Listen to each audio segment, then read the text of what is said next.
이갈이 습관, 꽉 무는 습관으로 인해서 턱관절 디스크가 생길 수가 있습니다. 평상시에 치아에 금이 많이 안 갔다고 한다면 이 정도 외상에도 치아가 부러지지 않았을 겁니다. 치아에 잔금이 많이 갔기 때문에 약간의 충격에 의해서 이렇게 치아가 두동강이가 나게 된 것입니다.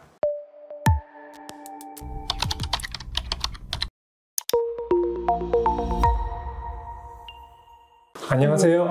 청라 서울삼성치과 원장 이현택입니다. 네, 안녕하세요. 청라 서울삼성치과 총괄실장 치과의생사 정수호입니다. 오늘은 치아 파절에 관련된 것 같이 이야기해 보려고 하는데요. 저희 병원에도 치아가 파절돼서 방문하시는 분들이 많아요. 원장님께 몇 가지 질문을 드려서 환자분들의 궁금증을 같이 이야기 좀 해보도록 하겠습니다. 네, 치아가 파절돼서 되게 흔하게 병원에 많이 오는 환자분의 케이스 중에서는 어떤 게 있죠, 원장님? 네, 치아가 파절돼서 오는 경우는 크게 두 가지 경우로 볼 수가 있는데요. 첫 번째는 외상으로 파절된 경우입니다. 자전거를 타다가 아니면 교통사고가 나서 그렇게 충격을 받고 파절된 경우가 있고요. 두 번째는 식사를 하다가 이가 파절돼서 온 경우입니다. 그런 상황에서 병원을 찾아오시면 되게 많이 안타까운데요. 저희가 치료를 진행하게 된다고 하면 어떤 치료를 진행할지도 같이 알아보겠습니다. 원장님의 자세한 이야기를 좀 들어보고 싶은데요. 치아 파절을 크게 4단계로 구분을 하고 있죠. 임상적으로 보통 범낭질에 어떻게 보면 파절된 것까지의 케이스는 저희 의료진들이 어떻게 진료를 해드릴 수 있을까요? 네, 치아의 해부학적 형태를 이해하시면 되는데요. 치아는 맨 껍데기, 겉에는 범낭질이라는 층으로 살져 있고요. 이 범낭질이 파절된 경우에는 간단히 레진이라는 플라스틱 같은 재료로 메꾸기만 하면 됩니다. 근데 이 껍데기가 다 떨어져 나가고 상아지까지 침범이 됐을 때는 거긴 속살이기 때문에 상당히 약합니다. 이런 경우라고 한다면 인레이라든지 크라운 같은 좀 더 단단한 구조물로 보호를 해줘야 되고요. 때에 따라서는 파절이 너무 강하게 돼가지고 신경까지 진행된 이유가 있습니다.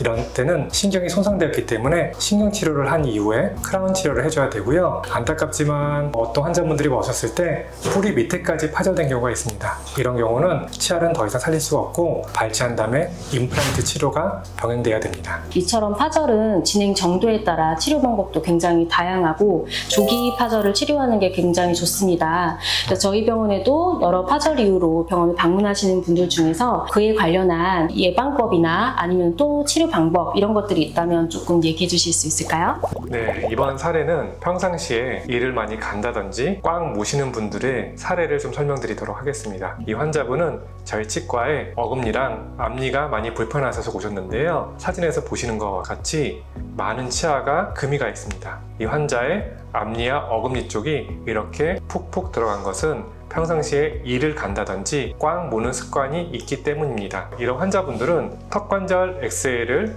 보게 되면 디스크가 많이 닳아서 상당히 안 좋은 것을 볼 수 있습니다. 이갈이 습관, 꽉 무는 습관으로 인해서 턱관절 디스크가 생길 수가 있습니다. 위아래 사진을 보게 되면 상당히 치아가 많이 마모가 되어 있는 것을 확인할 수가 있고요. 아래에 있는 치아도 상당히 많이 마모가 되어 있습니다. 그리고 이 환자분은 치아가 많이 고르지 않아서 양치를 하시더라도 음식물이 많이 껴서 잇몸병이 자주 발생하셨습니다. 그렇기 때문에 이런 환자분들은 평상시에도 스케일링하고 잇몸 청소로 관리하는 것이 중요한데요. 이 환자분은 왼쪽 위와 왼쪽 아래 어금니 쪽에 치주병으로 임플란트를 하셔야 됐고요. 금이 가 있는 치아들은 따로 씌우는 작업을 해야 했었습니다. 그 사이에 앞니랑 어금니 쪽이 씹을 때마다 시큰시큰하고 불편한 증상이 있으셔서 제가 크라운 치료를 해드렸습니다. 금이 너무 심하지 않은 부분은 레진이라는 치료로 충전을 해드렸습니다. 범낭질이 깎여나간 부분을 그대로 놔두게 되면 거기에 충치도 잘 생기고 신경에 자극을 주기 때문에 이와 같이 레진 또는 글래스 아이오노머로 뭔가 그 방패막이 역할을 해주는 게 필요합니다. 심한 부위는 보시는 바와 같이 이렇게 앞니 같은 경우는 치수가 많이 노출됐고 금이 많이 가 있기 때문에 충격을 약간만 받기만 하더라도 파절될 가능성이 높습니다. 이런 부분은 크라운 치료를 해드렸습니다. 크라운 치료를 하고 시간이 지나서 어느 날 걷다가 갑자기 엎어지셔가지고 그 외상에 의해서 앞니가 파절돼서 오셨습니다. 평상시에 치아에 금이 많이 안 갔다고 한다면 이 정도 외상에도 치아가 부러지지 않았을 겁니다. 근데 평상시에 안 좋은 습관으로 인해서 치아에 잔금이 많이 가 있기 때문에 약간의 충격에 의해서 이렇게 치아가 두동강이가 나게 된 것입니다. 환자분은 가능하면 이렇게 부러진 치아를 조금 더 보존하고 싶어 하셔가지고 치아 부분 교정과 크라운으로 치료를 해드렸습니다. 보시게 되면 맨 처음에 외상으로 오셨을 때 팔목에 깁스하듯이 이렇게 와이어를 이용해서 손상받은 치아들을 깁스를 해드렸고요. 이거를 와이어로 스플린트 한다고 표현을 합니다. 그래서 이렇게 부러진 치아를 살리고 싶어 하셔서 부분 교정으로 살리는 작업을 하였습니다. 아래에 있는 치아는 치아 상태가 안 좋아서 치아 하나를 발치를 하였고요. 위에 부러진 치아는 고무줄을 이용을 해가지고 뿌리 부분을 잇몸 위쪽으로 노출하는 작업을 하였습니다. 이렇게 사진에 보시는 바와 같이 아래 치아 앞니 쪽은 교정 장치를 붙였고요. 위에 있는 치아는 큰 와이어를 넣어서 끌고 나오는 잇몸 위쪽으로 끌고 나오는 작업을 했었습니다.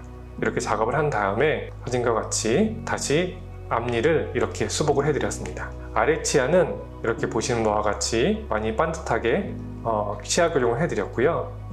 이전 사진과 비교를 해보면 맨 처음에 오셨을 때는 이렇게 이가 삐뚤삐뚤했던 거에 외상에 의해서 또 잇몸병에 의해서 치아 하나를 발치하고 교정을 한 이후에는 이렇게 보시는 바와 같이 많이 반듯해지게 되었습니다. 그리고 윗니와 아랫니를 이렇게 치료하고 보니 아래치아 사이사이에 공간이 있는 게 많이 신경 쓰셔서 이렇게 라미네이트를 제작을 해서 장착을 해드렸습니다. 이 라미네이트는 치아를 전혀 손대지 않고 하는 라미네이트이기 때문에 저희는 이 라미네이트를 제미니네이트라고 부르긴 합니다. 그리고 위아래 치아를 이렇게 이쁘게 치료해드렸고요. 이갈이 습관과 꽉 무는 습관이 있었기 때문에 환자분은 저녁에 작업 끼는 마우스피스 같은 스플린트를 이와 같이 제작을 해드렸습니다. 그리고 추가로 보톡스 주사를 놔드려서 평상시에 꽉 무는 힘이 조금 약하게 가해지게끔 치료를 해드렸습니다. 이렇게 치료를 해드리고 거의 1년 뒤의 사진을 보여드리면요, 아직도 이와 같이 잘 사용하고 계십니다. 제가 말씀드리고자 하는 거는